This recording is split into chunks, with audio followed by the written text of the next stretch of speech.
Good evening, everyone. I am Tishya Majumder, and I welcome you all to this panel discussion on cultural identity and ideology, curated under TMYS review in association with Oxford University Press. Under this theme, TMYS review December 2022 will explore the role of artistic endeavors of society in shaping cultural identity and ideology. I would also like to say that we are calling for submissions of stories, poems, and essays, and for project architecture and submission guidelines, please visit www.tellmeastory.biz. Today's topic of discussion is Theology and Multimedia Understanding Visual Narratives of Religion. We are honored to have with us Mr. Michael Wakelin, Mr. Shantanu Chaudhuri, Professor James H. Thrall, and Professor Protim Sharma as our esteemed speakers for the panel. Professor Protim will be joining us shortly. Thank you so much for joining us, sir. I shall now quickly introduce our speakers. Mr. Shantanu Chaudhuri is a film buff, editor, publisher, film critic, and writer. Books commissioned and edited by him have won the National Award for Best Book on Cinema and the MAMI Mumbai Academy of Moving Images Award for Best Writing on Cinema. In 2017, he was named Editor of the Year by the Apex publishing body, Publishing Next. He has contributed to a number of magazines and websites like The Daily Eye, Cinemazy, Film Companion, The Wire, Outlook, The Patch, and others. He is the author of two books, Whims, A Book of Dreams, a book of poems, published by Writers Workshop, and Icons from Bollywood, published by Penguin/Puffin. Next, we have Professor James H. Thrall, who directs the Religious Studies program at Knox College in Galesburg, Illinois, where he is the Knight Distinguished Professor for the Study of Religion and Culture. He earned his doctorate in Religion and Culture at Duke University and holds a master's degree in theology from Yale Divinity School. He studies religion primarily as a social phenomenon, especially as communicated through cultural products of literature, film, and other media. Next, we have Mr. Michael Wakelin. Mr. Michael Wakelin studied theology at Birmingham University and went on to work for the BBC for 23 years, ending up as head of religious broadcasting. He left in 2010 and now runs various interfaith media projects as executive chair of the Religion Media Center, executive producer at TBI Media, and founding partner of the Religion and Belief Literacy Partnership. And fourthly, we have Professor Protim Sharma, who is Associate Professor and Head in the Department of English at Dikhomu College, Assam, India. He holds a PhD in Organizational Studies from Dibrugarh University and postgraduate diplomas in the teaching of English and journalism and mass communication. So we have Protim sir here. He is an editor, reviewer, translator, language consultant, communication trainer, speaker, and his research interests include language and culture, English language teaching, organizational communication, identity, migration, and ethnicity. He has been published in various newspapers, books, and journals, and is the columnist with the Assam Tribune since 1997. So now, without further delay, we will start with today's session. I request Professor James H. Thrall to please present your views on today's topic. Over to you, sir. Right. Thank you very much, Tishya. I appreciate the opportunity to be there. I do have some slides that perhaps you might make available. Yes, sir. We are doing it. Very good. And so if I start them as a slideshow,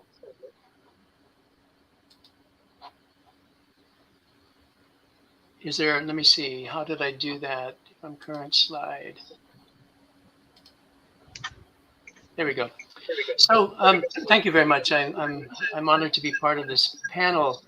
I do teach at a college where I teach courses particularly in religion and film and religion and media.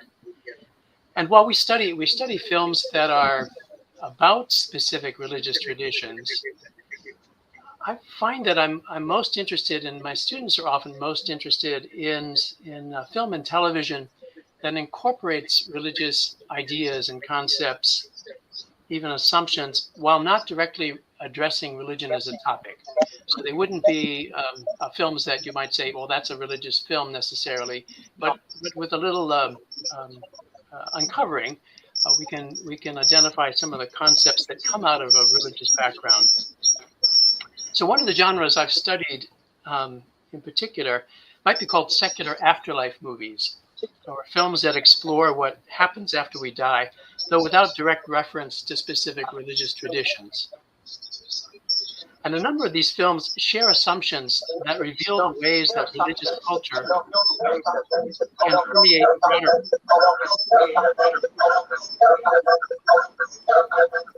I broader request everyone to please mute their mics or else we are getting an echo.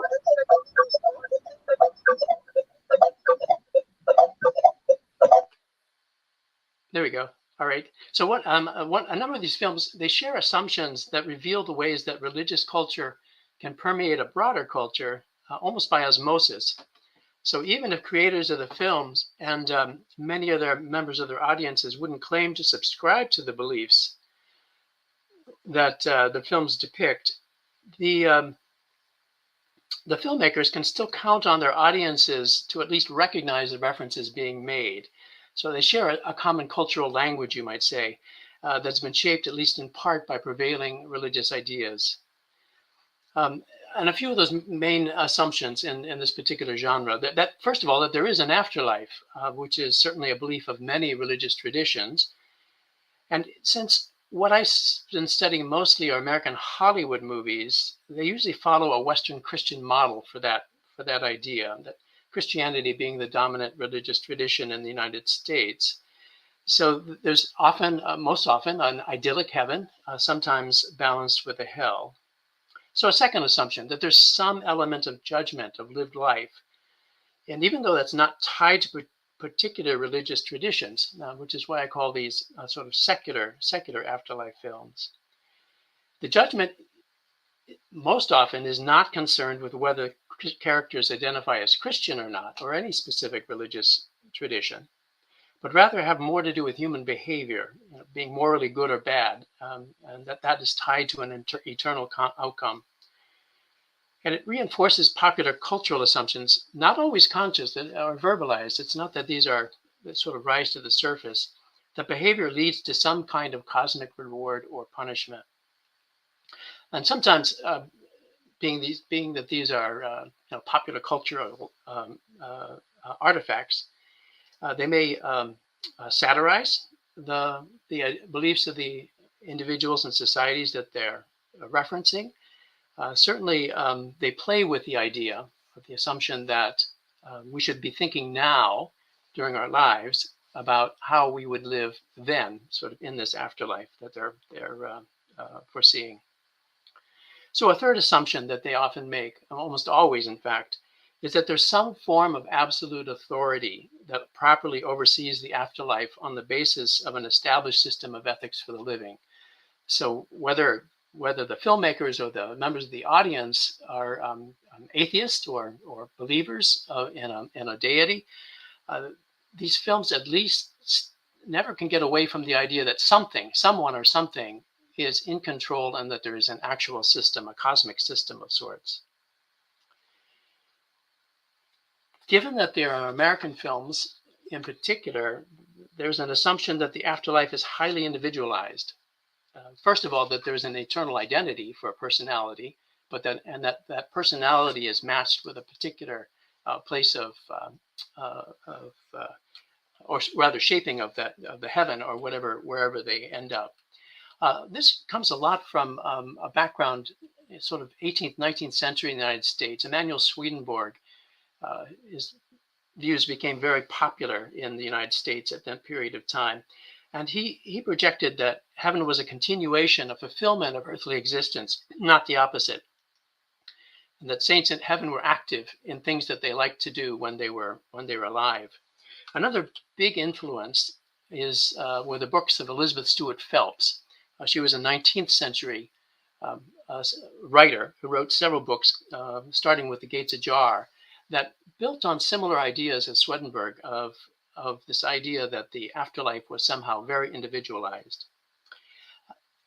A very recent expression of this tradition that you might be familiar with would be the Good Place television series. So here, humans are given a numerical score based on a morality of actions that determines whether they're sent to the good place or the bad place. There's almost a distillation of this idea of judgment in that simplistic good place or bad place. And in the good place, it's eternal bliss. Every wish is granted with the help of magically capable artificial intelligence called Janet. The bad place is an eternity of torture.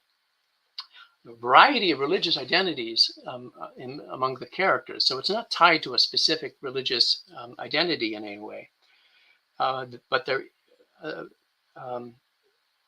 is an authority structure, even identified with the judge towards the end, a particular judge.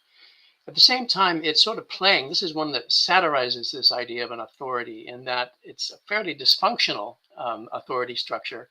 And the main character, Eleanor Shellstrop, her creative nonconformity tends to disrupt and actually leads to kind of a development of this particular system. So there's a long history of films in the United States that deal with heaven. Many of them do have largely Christian associations, but many don't. So in the 1990s, you have Ghost, Defending Your Life, What Dreams May Come, and The Lovely Bones, which I'll just touch on very briefly. In Defending Your Life, you can see even from the poster, the whole idea of judgment. This judgment city is prominent, and the premise is that one is in a courtroom almost, in which the certain events in your life are reviewed by a prosecuting and a defending attorney, and that are judges who decide about this. In this case, there's an emphasis placed on risk-taking, going back to this idea that the individuals might somehow have a particular form of gumption or be kind of mavericks of sorts. In that Albert Brooks, the main character, fails his test really in terms of his trial because he doesn't show enough of this throughout his life, and yet at the very end is able to make it to the next level in his evolution by kind of stepping up, as you might say. In Ghost, the system of authority is never spelled out, but happens almost automatically. Good people are sucked up into light, bad people are sucked down into shadow. There's no question that anybody will get it wrong, or what the system will get it wrong. What Dreams May Come focuses largely on this idea of an individualized life, afterlife. The main character, who is an art fanatic, ends up in a picture, an oil painting picture for his wife, who commits suicide, ends up in a kind of the opposite of what her perfect house would be, in a form of hell. And finally, within Lovely Bones, you have a very young, a high school student who is murdered, who ends up in a sort of a high school student's idea of this afterlife.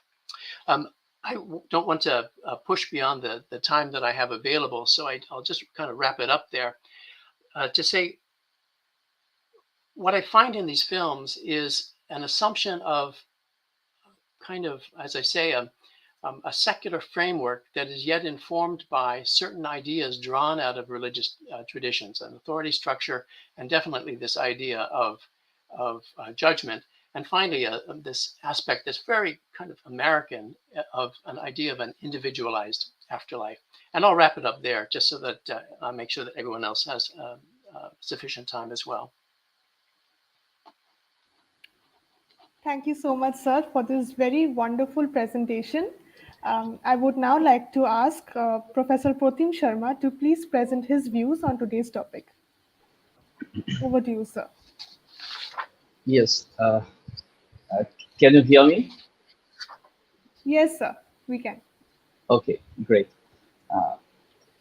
Uh, so we know that visual narrative or visual storytelling uh, is the art form which has been an integral part of human culture and history, and it has been used to share and interpret experiences through times immemorial, whether through spoken words uh, of the travelers or the paintings, books, or any other medium, visual media included. And religion as such could not have survived through the centuries without this culture among all uh, our civilizations. And it delivers an emotional punch to the audience. Religious stories they inspire people. The audience believes that the stories are true because they have been passed on from generation to generation. And religion and spirituality, they play an important role in influencing individuals' thoughts and behaviors. We know that. Uh, a survey said recently in 2018 that 84% of the world's population identifies with a religion, while those who do not identify with any particular religion still have a strong sense of spirituality. Okay, this intimate relationship between religion and storytelling allowed the stories to be passed through generations and stay alive in our collective consciousness. And these stories, they tell us, they come with some lesson, experience,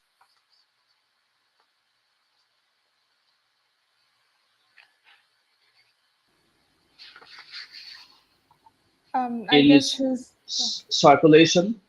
And can you hear me? Right?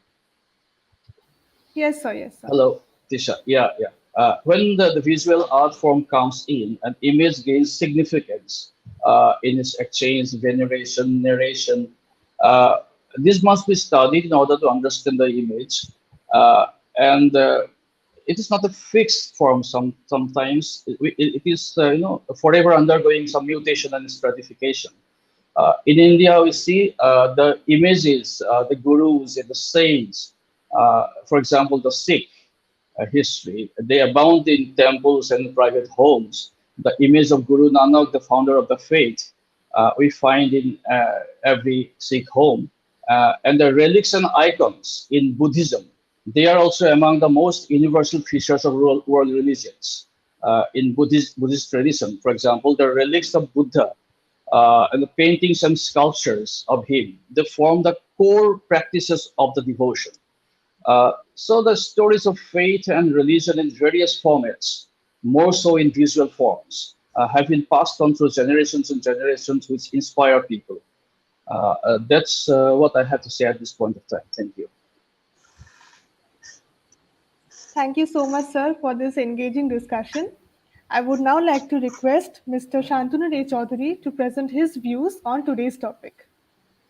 Over to you, sir. Sir, you're on mute.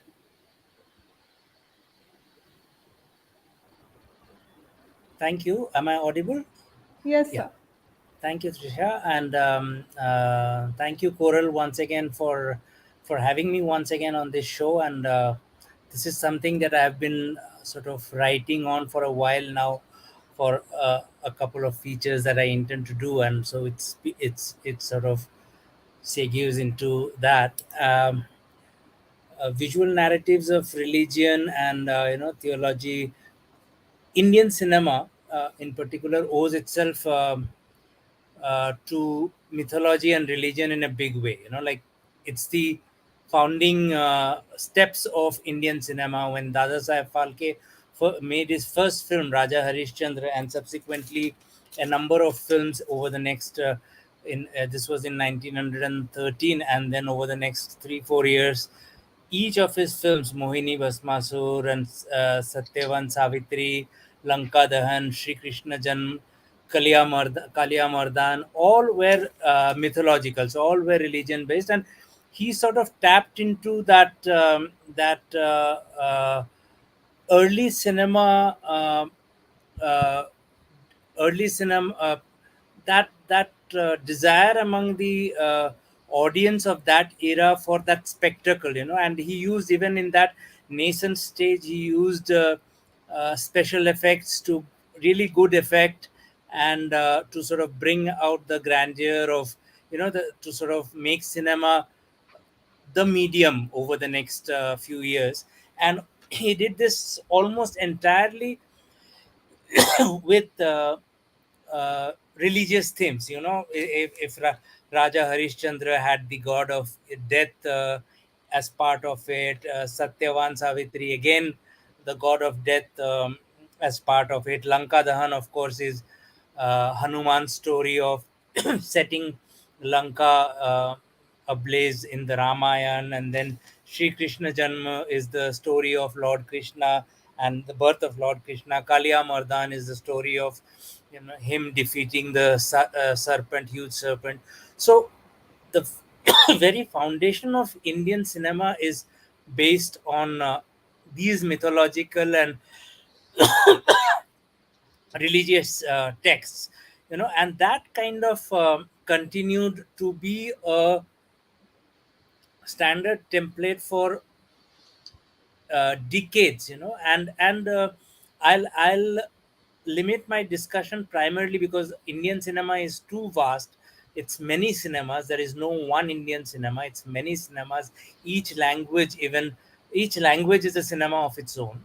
And so I'll limit myself to Hindi, which is Hindi cinema, which is probably the biggest industry, and to Bengali cinema, which I'm aware of. But this feel for the mythology and for religion in visual narratives is been part of the Indian culture ethos right from the birth of cinema.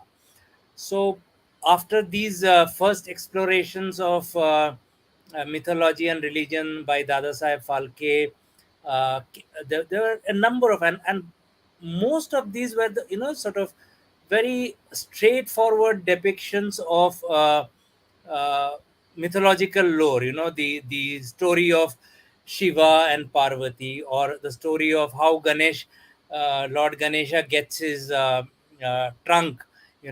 All of these became part of uh, cinematic experience in India, in Hindi cinema primarily, but with one uh,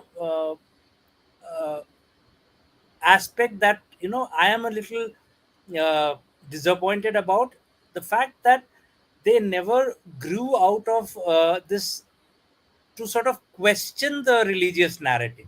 There was no questioning of it. It was all it was more or less what the holy texts, the Ramayana or the Puranas, or the stories about Krishna, so they were sort of straightforward depicted on screen with all the miracles inherent, and there were absolutely no, nothing that kind of uh, questioned the beliefs, or drew parallels with real life, or the life that the common people lived. So they were purely religious in their and most of these were by the time the 60s came, most of these were what was called the B grade cinema in terms of quality, in terms of the technical quality. So they would have very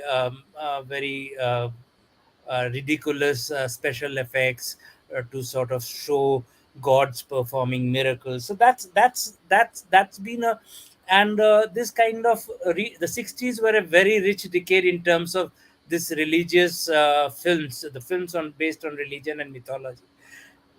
This sort of culminated with Jai Santoshi Ma, which I think is the most well known uh, religious or mythological film, sort of uh, in 1975, which is a watershed year in Indian cinema, in particularly Hindi cinema. The year you had Sholay, and the year you had Diwar, the year you had a number of films in the that broke through with their very very powerful narrative.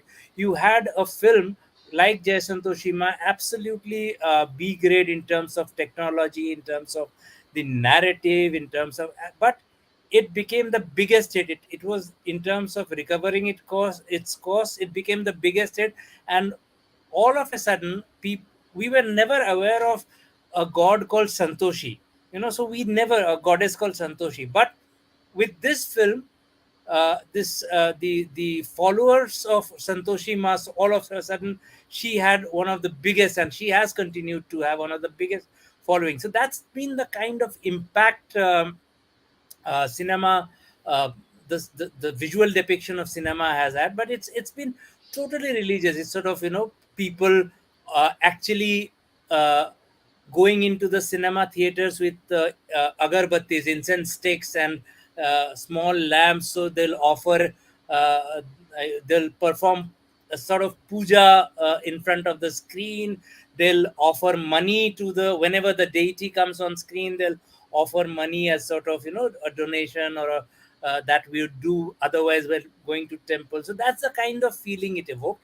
But none of these, I don't remember a single instance of a film actually going into the rational part of religion, or like what that means, except of course when it came to somebody like Satyajit Ray, who, when he made Devi, an intensely religious film, a film based on a superstition. The film Devi, known as the goddess in the West, it's known as the goddess, and that's a film that questions superstition. That's a film that questions religious dogma, and it ran into a lot of trouble around that time, because it was rumored to have been written by Rabindranath Tagore. Of course, the story credit was somebody else's, because Tagore himself, because it was an attack on Hindu religious beliefs, very very nuanced attack on superstitious beliefs. So Tagore actually gave the idea to another author, and who wrote the story.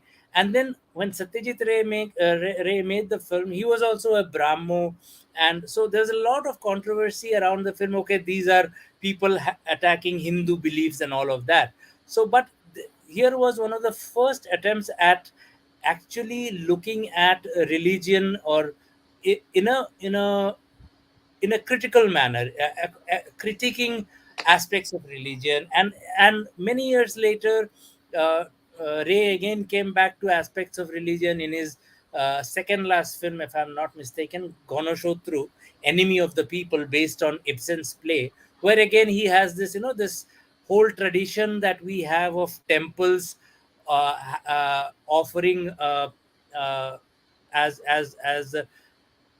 the god's blessing, this water, what we call charan amrit, like the water that is used to wash the god's feet, is given to devotees to drink as some sort of prasad, so it's a benediction sort of thing. But again, he used Ibsen's play to sort of highlight. He put it uh, against this temple trust in a small town, where this practice of using the Charanamrit as a holy offering, as something that the devotees drink, and that uh, leads to a spread of a plague. So, like, so that was again a very critical look at cinema, at religion, and its use in cinema. Very few of those, but for the most part, it's been, Sampurna Ramayan, Dashavatar, Ghatat Koch, like all of this very very standard depiction of straightforward depiction of religious and mythological texts. There was one strand of it that we had also, the satire, like a film like Lok Parlok, where a man is mistakenly, where I think a couple of gods, the god of death and his assistant, his the guy who maintains his accounts, they come to earth and sort of in search of an honest man. And so that was a satire on gods. It is very rarely done.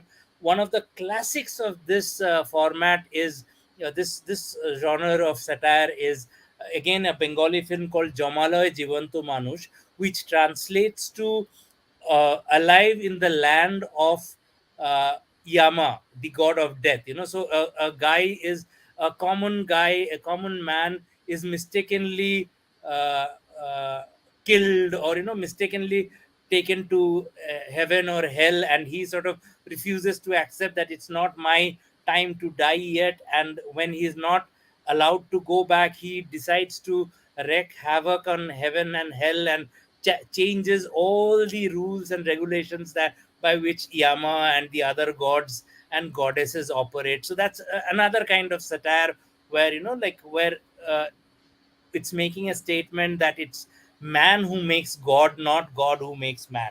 But very, very few of these aspects. But religion has also been part of a lot of our mainstream commercial, entertainers. A leading example being Amar Akbar Anthony. Like even now when we talk of religious tolerance and brotherhood between various religions in India, we sort of say Amar Akbar Anthony has become almost idiomatic. Amar stands for the Hindu, Akbar stands for the Muslim, and Anthony stands for the Christian. But at the end of it, if you look at it deeply, the mother and the father are actually Hindus. So it's like, you know, if you look at it, it's sort of from Hindus flow these things. But uh, it was, it kind of made, and like it remained a template for this secular point of view that Hindi cinema sort of proclaimed for a long, long time. Like Amar Akbar Anthony was a template. So you had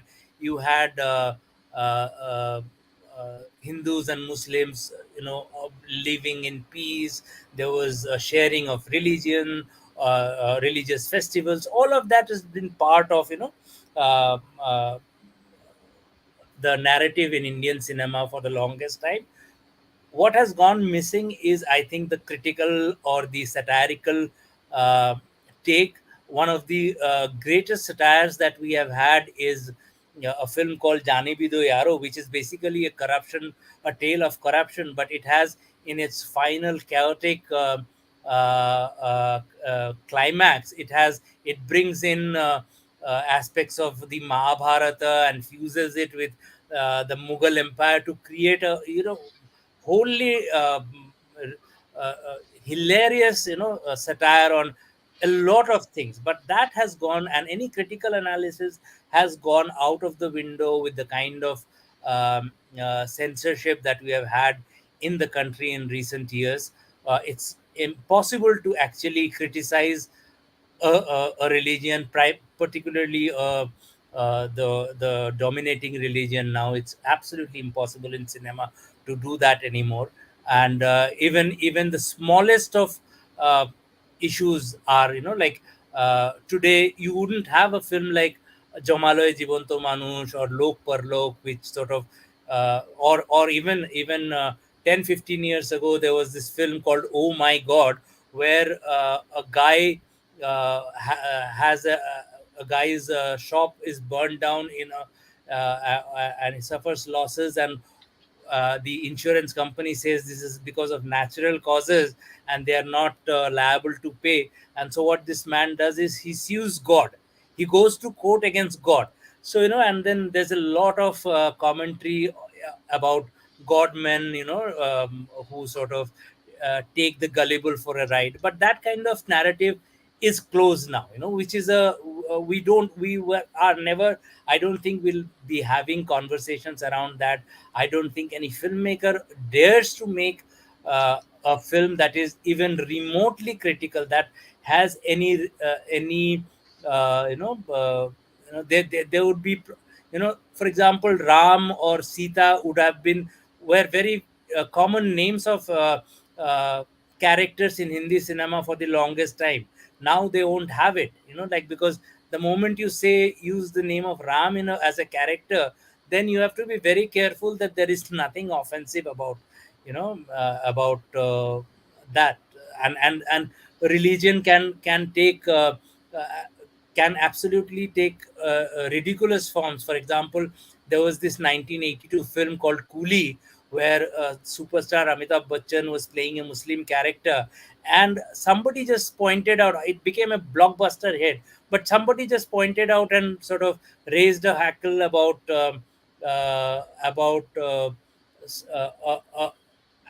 a prophet's about the prophet's words appearing on the poster near the feet of Amitabh Bachchan. So that kind of thing, and that was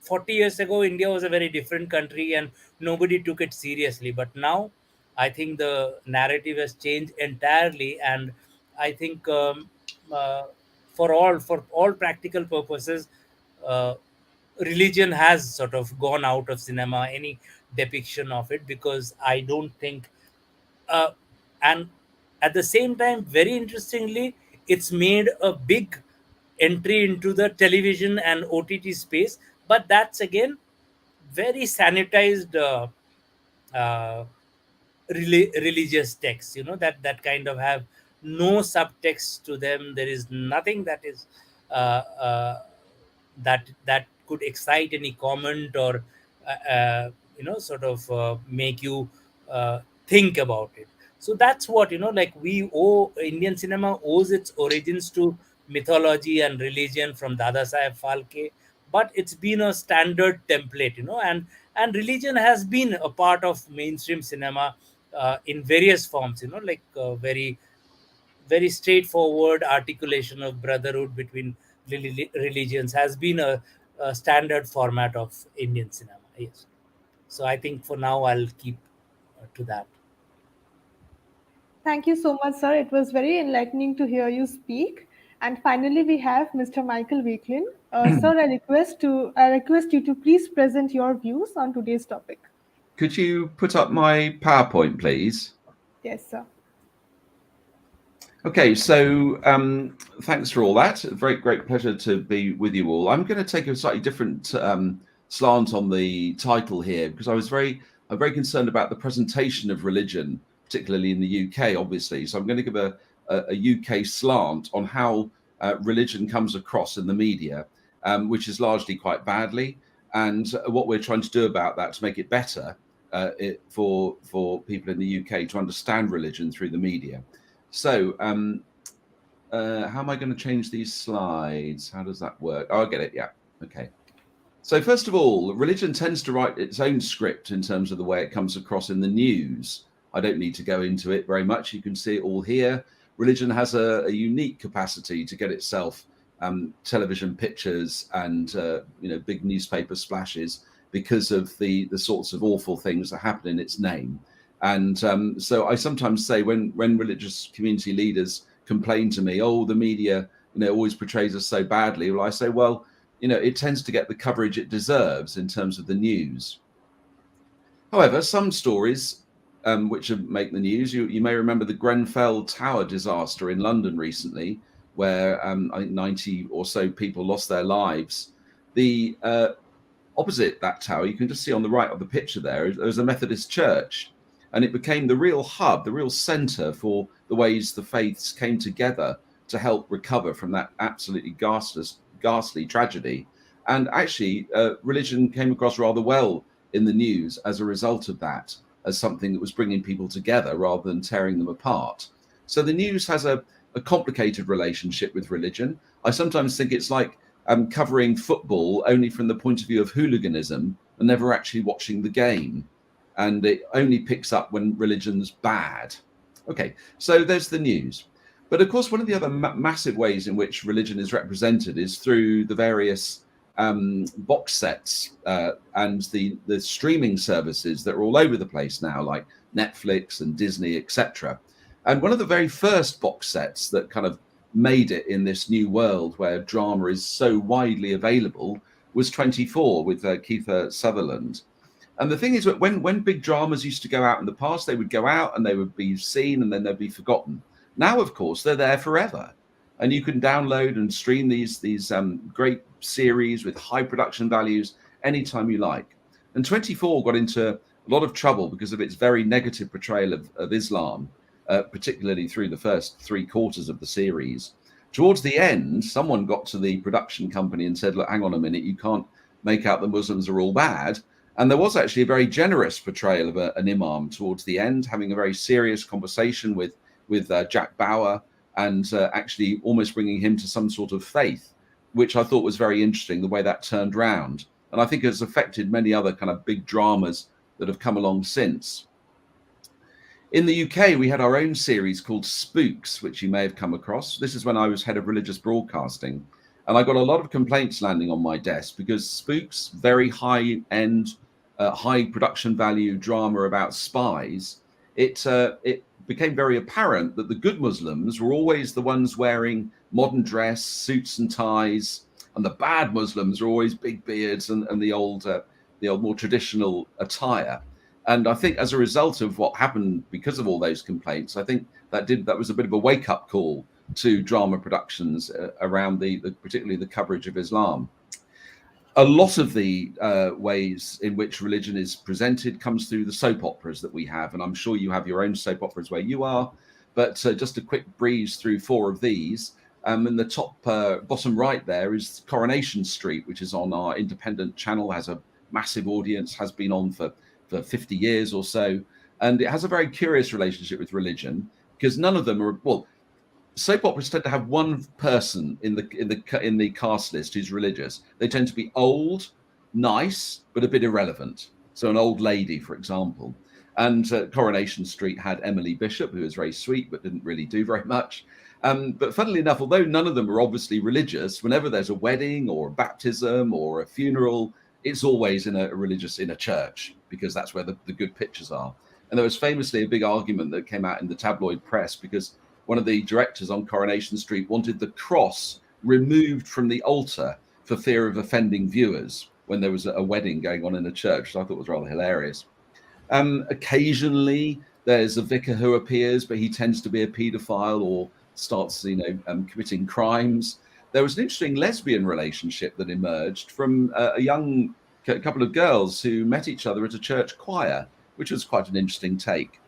Top left there is EastEnders, which is a BBC soap, and they often didn't cover religion too well. There was an old lady again who was nice, but quite a strong character. She's died recently, but she was a bit sort of unusual and not kind of part of the mainstream as religion tends to be seen. And they did have a habit of bringing on a vicar who turned out to be a paedophile, but they now have much better advice around their religious storylines, I gather.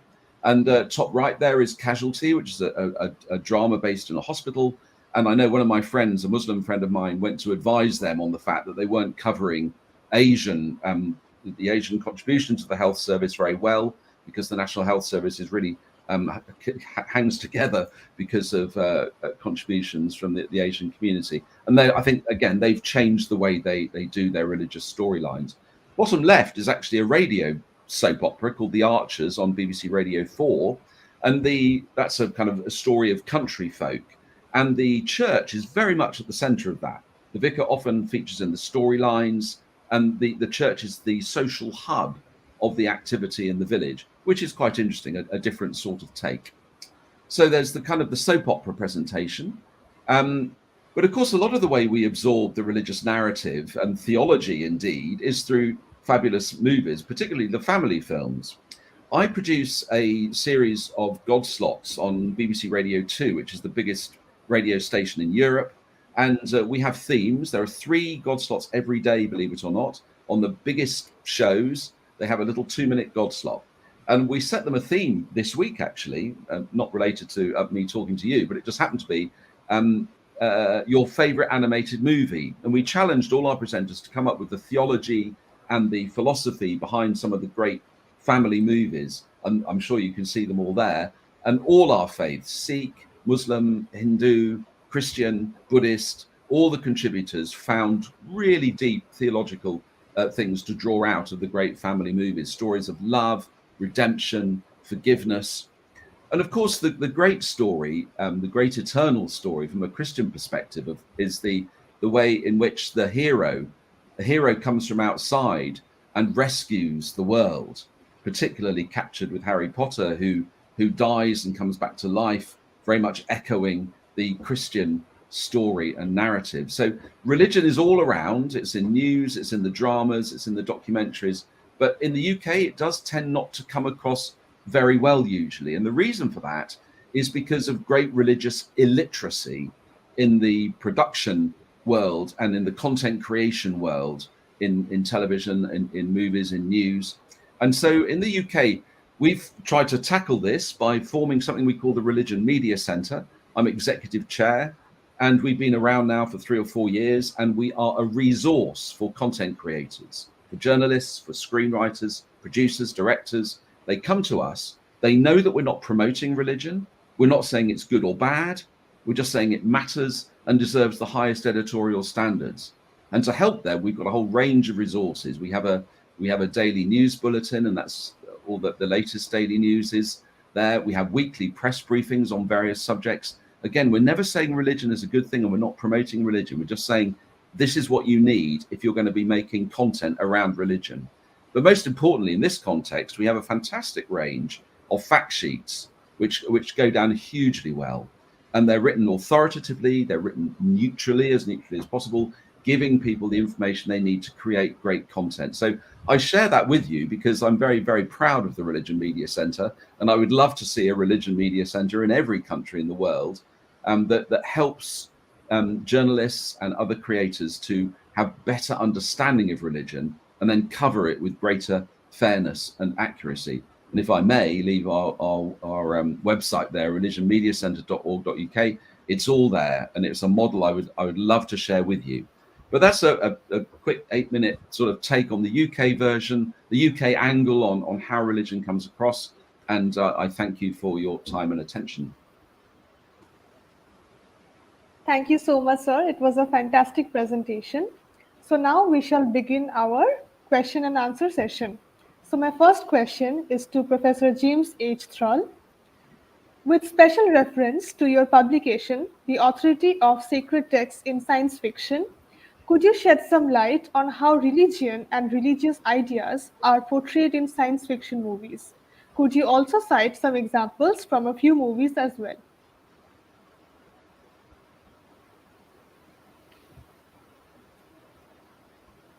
Sir, you're on mute.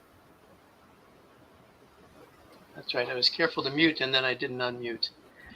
The examples that come to mind immediately really might follow on what Michael was just saying about heroes modeling kind of the Christ figure or the Christian story of an outsider who comes in as a savior. It's very common in science fiction movies for particularly what we call alien messiah or alien savior figure to come in. An example would be classic The Day the Earth Stood Still, came out in 1951, where Klaatu, an alien, lands a spaceship, a flying saucer in the middle of Washington, D.C. He's accompanied by a very formidable robot called Gort. And their mission is to warn humanity that unless they stop their warlike ways, they will be, the planet will be destroyed by the kind of police administration that Gort represents. Quite a number of associations of Klaatu with Christ. When he comes, he happens to take the name of John Carpenter. Jesus was a carpenter. It's also JC for Jesus Christ. He's able to heal himself and presumably others. He has exceptional wisdom and knowledge.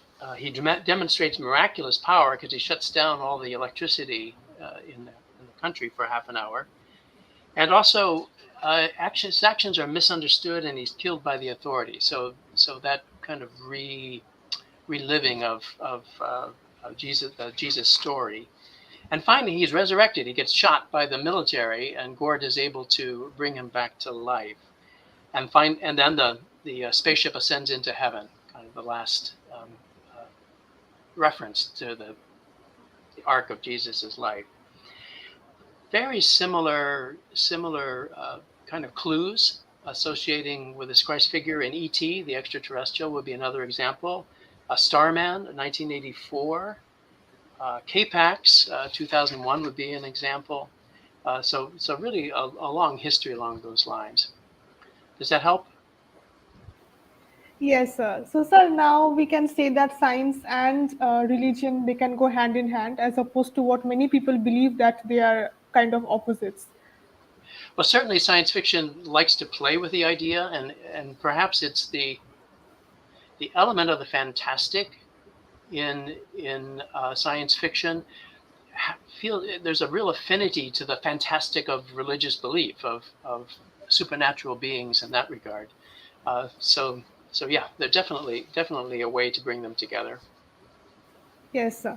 So, sir, my second question to you is, in what ways do you think social media has changed the way people perceive religion? Could you elaborate on both the positives and the negatives? Sure. So I would say that just as with almost any other set of beliefs or commitments that people feel strongly, if social media can create echo chambers that reinforce certain perspectives, possibly negative perspectives about other religions. So if all of your friends in social media are friends because you share a particular perspective, and the messages that tend to show up on social media will tend to reinforce those views. So that would be kind of a negative. It's like an echo chamber that you just hear certain understandings. Kind of going back again to what Michael said about the negative immediate association of, say, perhaps of certain religions with violence. But there's a way in which social media actually functions quite positively, and that's social media and even just general access to the internet can allow exposures to religious possibilities that aren't easily available in a specific geographic area. So say for youth in a conservative religious community, perhaps in a rural area far away from many alternatives, they can discover more progressive religious views. And if the issues that they're dealing with might be, say, like of sexual identity, finding that there are alternatives can be life-saving in that regard. Yeah. So in my religion and media class, we looked at an article that was a profile written in the New Yorker back in 2015 of a young woman named Megan Phelps Roper. She was a member of something called the Westboro Baptist Church, which was is a fundamentalist cult in Kansas that holds really hateful, extreme views. And she was the social media coordinator for this group, largely based on a family. And as a result of that, started to engage with the people that she was arguing with, to the point where she started to see them as friends, and in particular with an Orthodox Jew, despite the Westboro's anti-Semitic views, and other individuals who managed to sort of break through the fog of what she'd been led to believe. And she and her sister eventually left the church. So that would be a case where social media was life-changing at the very least. Okay, so basically, the more we get exposed to the various religious teachings, the more broad-minded we become, and our lives can change. It could be, there has to be an initial openness and initial access. So if all you're hearing is the same voices, you might never be exposed. Yes, sir. Thank you so much, sir. So next we have Professor Protim Sharma. So my first question to you is, could you tell us about the basic tenets of Neo-Vaishnavite movement in Assam that are reflected in visual narratives? Over to you, sir. Thank you. Yes, thank you, teacher. It was really interesting to listen to all the speakers. And the question you asked me is really interesting because I belong to the state called Assam in India, where the Vaishnava Bhakti movement. It was originally started by Alwars in South India, and they are spread to northern India and then western India. And this Neo-Vaishnavite movement, which was initiated by Srimanta Shankardev, who's a great saint scholar of Assam, in the later part of 15th century. It ushered in an era of socio-cultural renaissance in Assam, Uh, it was kind of humanist in content and popular in form, in literature as well as in visual arts. Okay, the movement was at once unique in nature and revolutionary in terms of its impact. Uh, the art is a way of expressing one's ideas in aesthetically appealing forms, and this includes sculptures, paintings, masks, carvings, murals, illustrations. We know that, and it was therefore quite natural that Sri Shankardev, the father of Assamese literature and culture, he used this medium to a large extent for his politicizing activities. The prayer hall established by him, it came to be embellished with different carvings and illustrations. And the manuscript authored by him were also illustrated with pictures uh, relevant to the stories narrated therein. It's known as Sankari art. And he himself illustrated, initiated a new form of painting on this epoch-making drama festival called Srina Jatra, way back in 1468 AD, where he depicted the imaginary pictures of Vaikuntha, or heaven, uh, the celestial abode of God, on scrolls made of pressed cotton to be used as backdrops for the drama. And thus we can say that a new school of art form came into being in Assam in the 15th century itself with the advent of Srimanta Shankardev. And the school had its own characteristics. Uh, and we call it the Sankari School of Art Form. And in his Katha Guru Charit, the hagiography of Shankardev, it is known that this China Jatra, where there was no dialogue, it was mime only. The backdrops, as I told you, were put up in the stage with the paintings of the heaven or Vaikuntha. It created a sense of awe among the audience. There's a mystic feeling full of veneration. So we see the appropriate application of visual art by Shankardev in 15th century itself. Uh, and there we have a designated person called Khoniker in Satra institutions, a monastery founded by Sri Shankardev in 15th century. They were engaged in doing different artworks like preparing masks, preparing the costumes, engraving wood panels, illustrating the manuscripts, etc. And they were used in the plays composed by Sri Shankardev. And these were known as the plays were known as Onkiya plays, and the enactment of the plays were called Bhavna. So there is something very interesting I want to show you. This is one second. This is called Brindavani Vastra. If you can see this, this Brindavani Vastra. I hope you can see the picture. Yes, sir. These okay. It's a drape woven by Assamese weavers led by Sri Shankardev during 16th century. Uh, is a Now the Vrindrabani Brasta is actually is a large drape, illustrates the childhood activities of Lord Krishna in Vrindavan. And now it is presently preserved in Victoria and Albert Museum in London. And the Assamese silk weavers, they depicted scenes from Bhagavat, Mahabharata, and mainly of the childhood days of Lord Krishna, as I told you, on silk clothes. Is made on silk clothes under the supervision of the saint scholar Sri Shankardev and his disciple Sri Madhavdev during 16th century.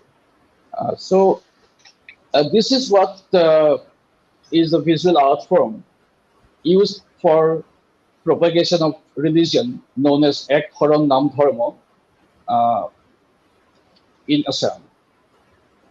That's what I have to say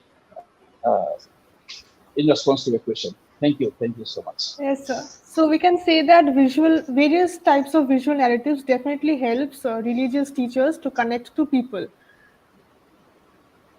Right. Yes, sir. Yes, sir. That's true. Okay, sir. So the next question to you is, Could you give us some insight into the religious or communal harmony as reflected in the Assamese films? Okay, that's another interesting question. Uh, I just listened to Roy Chaudhuri, sir. He has rightly pointed out, told us about many Indian films having religious themes.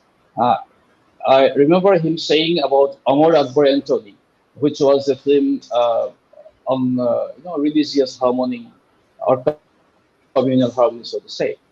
In Assam, if you see, uh, the first Assamese film was made by Jyoti Prasad Agarwala way back in 1935. It was the first Assamese film and the first Indian film or talkie to have the dubbing and re-recording technology. It contributed to world cinema in a big way. Coming back to religious harmony and communal harmony, as you just asked me, uh, the religious harmony and coexistence is ingrained in Assamese society from time immemorial. Assam is known for its composite culture, which is reflected in the collective consciousness of the Assamese people. There are many films made on the areas of religious and communal harmony of this Indian state. But I'd like to mention only three landmark movies. They are Shiraz in 1988 by Bharat Ratna Padma Shri, Bharat Ratna Dada Sahib Phalke Awardee Dr. Bhupen Hazarika. Then Shakuntala and Shankar Joseph Ali in 1984 by Nip Borua, and Guru in 2021 by Himanshu Prasad Das. These films are a strong statement on the integrity of people, irrespective of caste, creed, and religion. Uh, in Siraj, there is a character called, I'm sorry, I have the clippings, but I'm not presenting from the laptop because I have some technical glitches coming up. So I think I'm sorry for the inconvenience. I wanted to show you a few clips, but I could not. Anyway, The Shiraz by Bhupen Hazarika, it's a remake of 1948 film of the same name. Uh, in 1988, the Shiraz, this film, there's a character called Sirajuddin Ahmed and his widow sister Fatima, who bring up Sita, an orphan girl, whose mother dies at childbirth. When Sita falls in love with Anil, a Hindu boy, the opposition comes from Anil's family, as Sita was raised by a Muslim man. Ultimately, the marriage happens. Uh, there we see the communal harmony. The next movie is Shakuntala and Shankar Jusewali, as Mr. Roy Chaudhuri was saying about Amar Akbar Anthony. This film also has the main character. His name is Shankar Joseph Ali. As you can see, that he assumes the name of all possible, the religious names. It's a humanitarian at heart, and it's a beyond narrow identity politics. The third film I have is Guru, which is about the beef politics in India. It's the Guru means cow, the bovine. It has been the cause of conflict in the Indian subcontinent since long. We know about the 1857 Sepoy Mutiny over the issue. This is a case in point here. There is a bitter experience of northern India, known as India's cow belt, dotted with riots and social unrest, with significant impact on electoral politics. We know all this in India. But here in Assam, what happens is the so-called Hindutva politics or the cow politics of mainland India, the religious nationalism, it has had little impact on little effect. And people are happy living a peaceful life of coexistence. These are about the three films. I have a few other films. I can just name them. I'll not elaborate on them. There's an Era Matter Food and Protim by Dr. Bhupen Hazarika. There you have communal harmony among Assamese people, between Assamese people and the three tribes. Then in Protim you have the Assamese and the Khasi of Meghalaya, the communal harmony.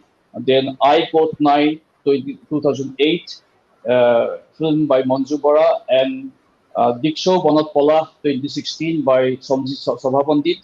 These two films deal with Assam-Nagaland border, uh, you know, crisis, and also the harmony between the states. There are many things actually, and I would tell you a few of them. Thank you. Okay, thank you so much, sir. So now we'll ask questions to Mr. Michael Wakelin.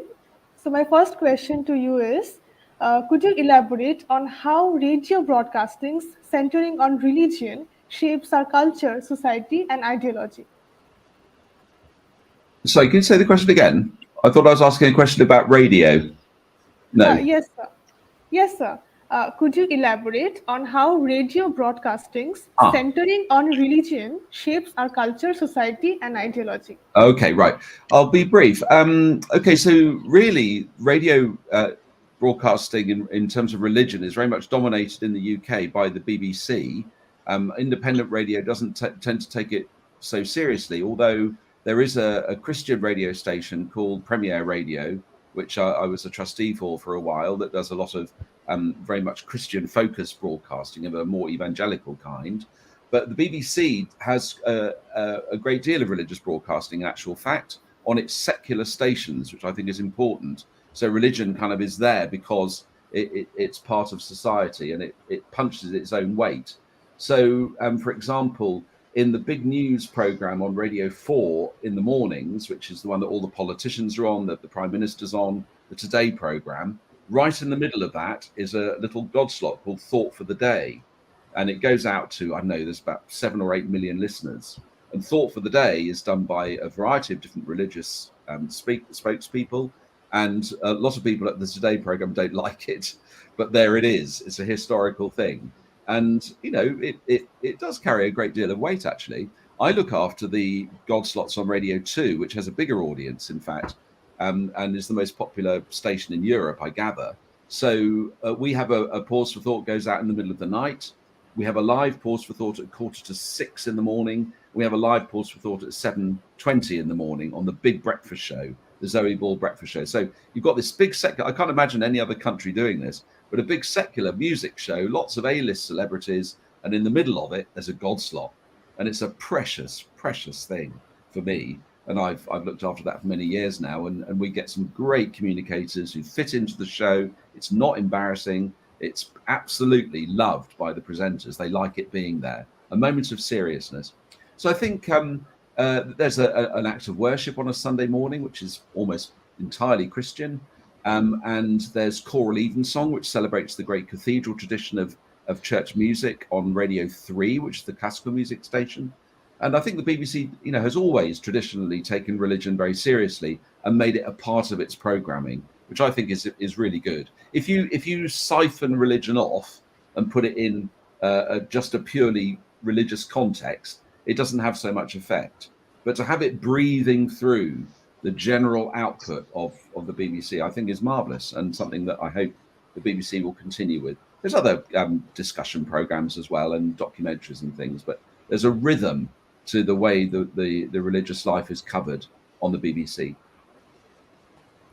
Thank you so much, sir. And sir, this last question to you is, could you shed some light on the interfaith relations and interactions and the way it is portrayed in multimedia? Well, I'm probably not a great expert on that. I work a lot in interfaith now, and I do a lot of media training in interfaith. And what we really try to encourage everyone to see is that media and multimedia and social media is a fantastic opportunity to get your word out there. A lot of religious leaders are frightened of the media. They think they're badly covered, as I said earlier. But actually, if you grasp the opportunity of social media, then it's a wonderful opportunity. And what I've been encouraging is to bring faiths together around particular themes, like, for example, the climate crisis, because all faiths believe that God created the world and we are here to look after it. And that's once we come together, we're a very powerful voice across the faiths. But it also can apply to things like artificial intelligence. We all have a view that God made us and loves us as humans. What does that say for the great world of robots and that's coming at us at a great pace? How can we combine together around subjects like sexual trafficking, poverty? These are the big issues that are facing humanity. And I would encourage all media, all religious leaders to get involved in the media and to use their influence to make a really united voice to combat some of these great dangers affecting us. Yes, sir. So media can definitely bring us together to deal with a lot of issues that are ongoing right now. We're stronger together, I've always said. Yes, sir. Yes, sir. Thank you so much, sir. Thank you. So we'll ask questions to Mr. Shantanu Chaudhuri. So my first question to you, sir. The practice of stereotyping is widely prevalent in films. Focusing on this point, could you shed some light on how religion or followers of religions are stereotypically portrayed in Bollywood films and what impact does it have on the audience? Yeah, that's like uh, okay. Just before I answer that, I'll be brief. It's a very before I answer that, just a couple of points that I missed out in my first opening remarks. The kind of films, the kind of representation that I miss in Indian cinema.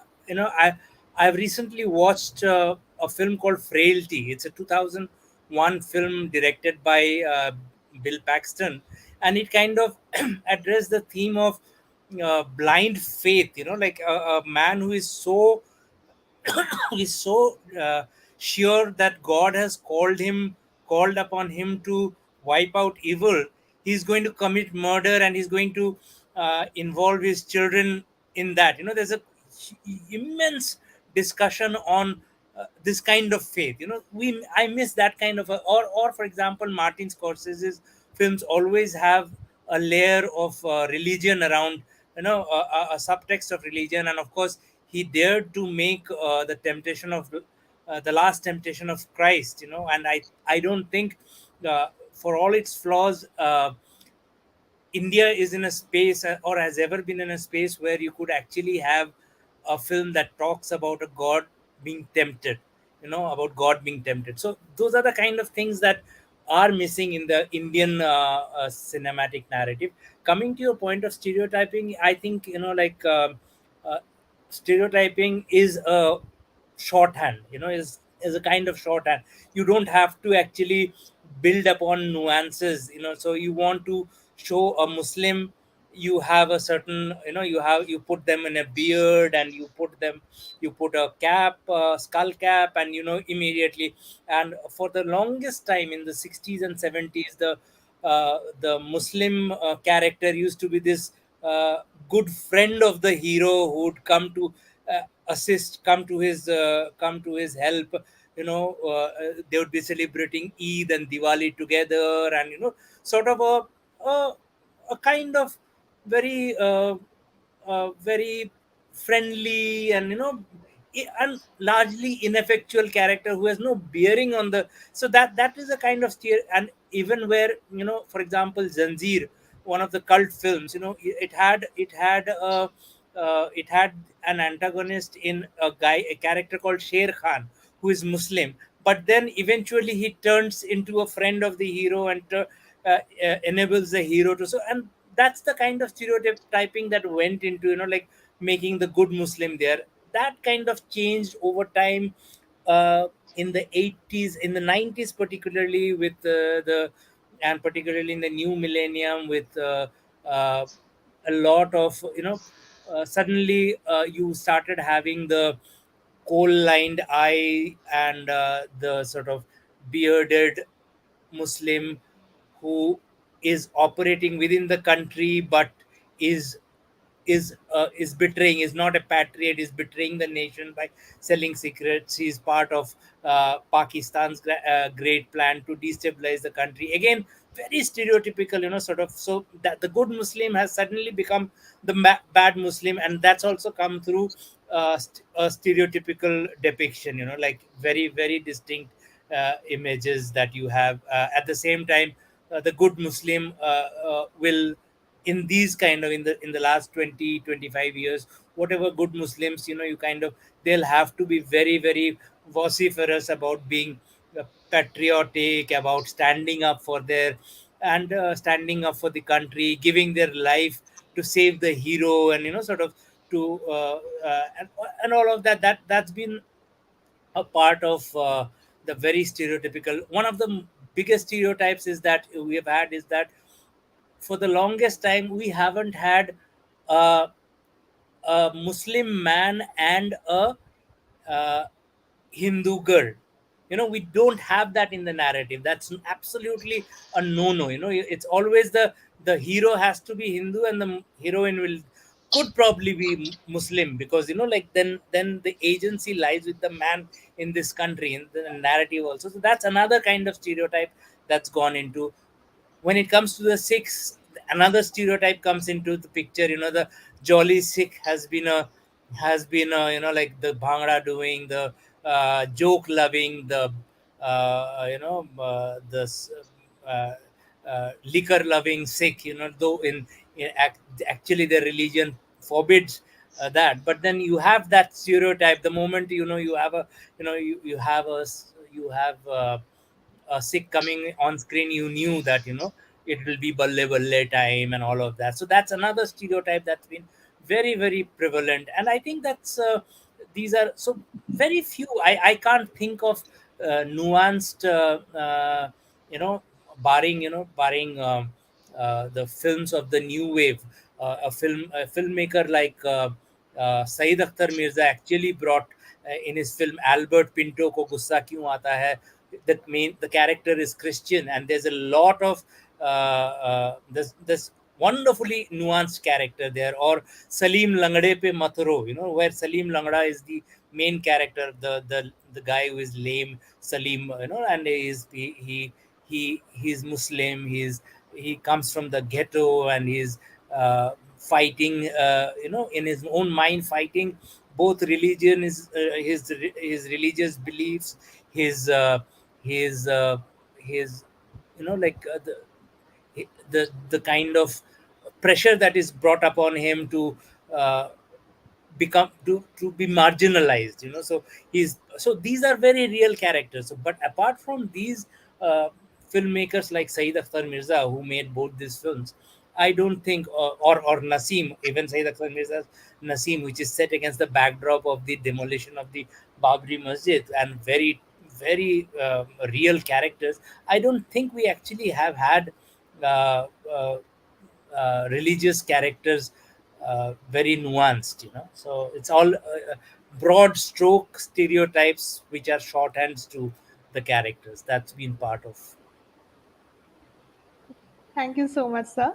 And my second question to you is, in this digital age, how, in your opinion, do mythological TV serials, which are also available on OTT platforms, keep the youth grounded to their culture and traditions? I'm not sure. The mythological serials that we have on TV and OTT are so bad in terms of, even the basic mythology of it, the basic narrative of it. Everything is so dumbed down that I don't think youngsters should actually derive any knowledge from it, because there's nothing.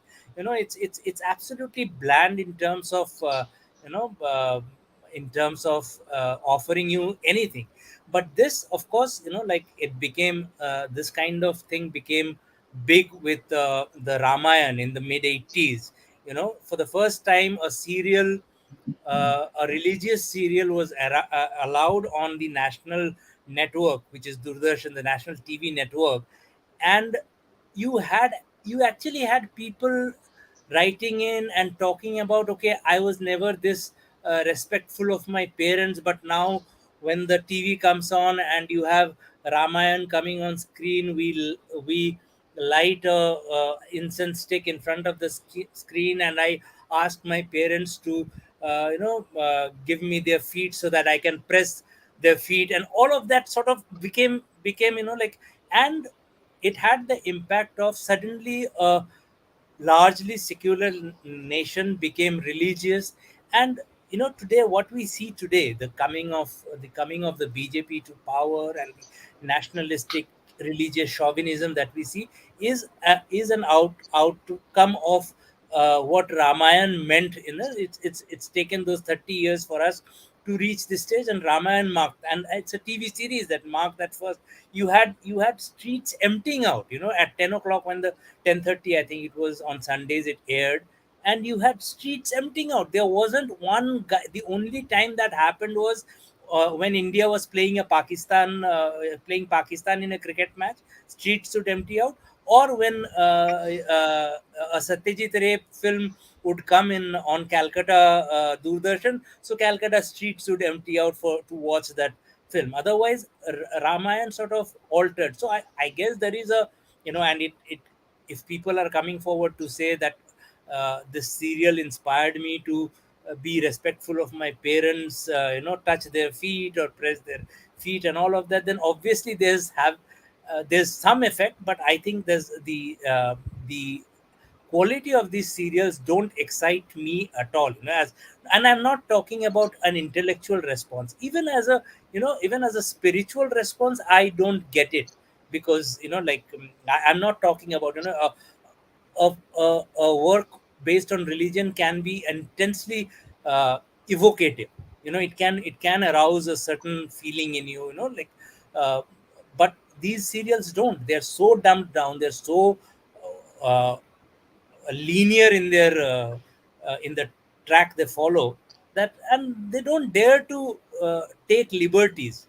And if that is happening, then of course, what you have is just a visual retelling of mythology and scriptures. So I don't think it's youngsters have much to learn, but for religious dogma and some superstitious belief in miracles.